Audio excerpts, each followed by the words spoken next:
Justin Welby has once again hit out at the government's illegal migration bill. In a letter to the Times, the Archbishop of Canterbury, along with Muslim, Christian, Hindu, Jewish and Sikh religious leaders, wrote that Britain must have an asylum system based on justice and compassion. That is all very well and good, Mr. Archbishop, and thank you very much for that. My concern is that we now have a chap there who is trying to put forward his own policies. And if you want to do that, then you can stand for election and produce a manifesto and see whether or not anyone votes for it, just on the chance of people voting for it as well. The latest round of YouGov polling asked people if they think that immigration has been too high in the UK. 61% of Tories think it is, 40% of Labour voters, and, get this, 44% of Remainers think that immigration is too high. That is up 15% on this time last year. So, yeah, by the time you factored in the about rights and don't knows, actually very few people think that it's too low. But the government says the illegal migration bill will help them tackle the small boats crisis. But the bill suffered 11 defeats in the House of Lords on Monday. I am joined now by Reverend Calvin Robinson. Calvin, thank you very, very much, quite literally of this parish, as it were. Calvin, should we just keep religion out of what's going on in the Channel? The problem is that religion is political, and religious leaders do have a duty to input some moral authority, and the reason we have bishops in the House of Lords, for example, is to provide a moral compass for our legislative. That's the reason they're there. However, they're crossing a line at the moment, and they're becoming party political. They're becoming partisan. And we're seeing Justin Welby opposing Conservative government policy as if he is the opposition. That's not what they're supposed to be doing. So they're crossing a line there. But when he says this is about justice and compassion, well, that's exactly what this bill is about. Justice in terms of cutting down on illegal immigration. We have plenty of legal routes for migration, including for refugees. You know, I've always wondered why people are keen to pay £5,000 to people smugglers when they could pay £50 for a ticket and come straight over and go to the embassy.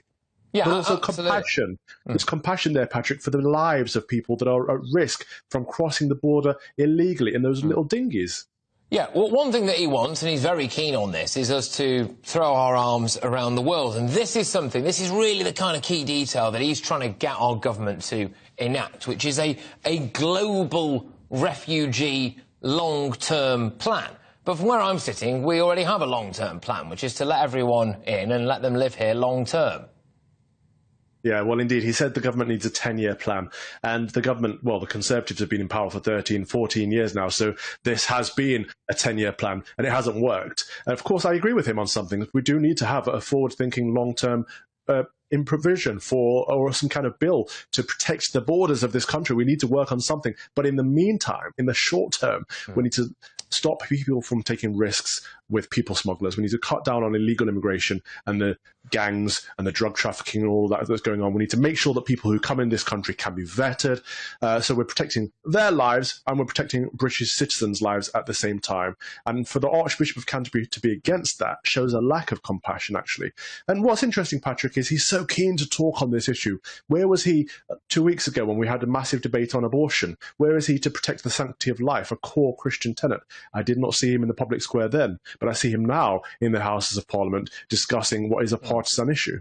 There is also, I think, the quite deep-seated irony that he appears to be more than willing to welcome in loads of people who are, of course, not Christian, which, as the head of the Church of England, is an interesting point, I think, that's worth noting.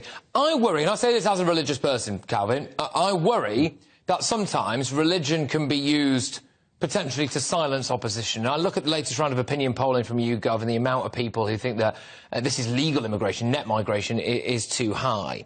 And then people might then look at this collection of religious figures who are essentially saying the opposite and think, oh, well, you know, maybe I'm ungodly now for thinking that I want to stop the boats. And I worry about that, really, whether it buys silence.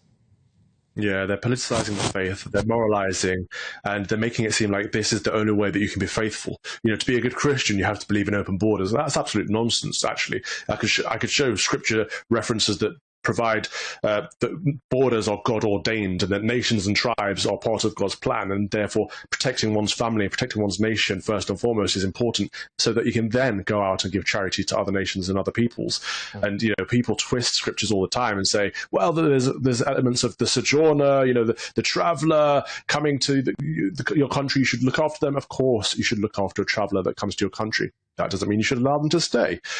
We have to look at this pragmatically and, of course, with justice and compassion, but we cannot use the faith to be party political, as the Archbishop of Canterbury and his liberal friends are doing.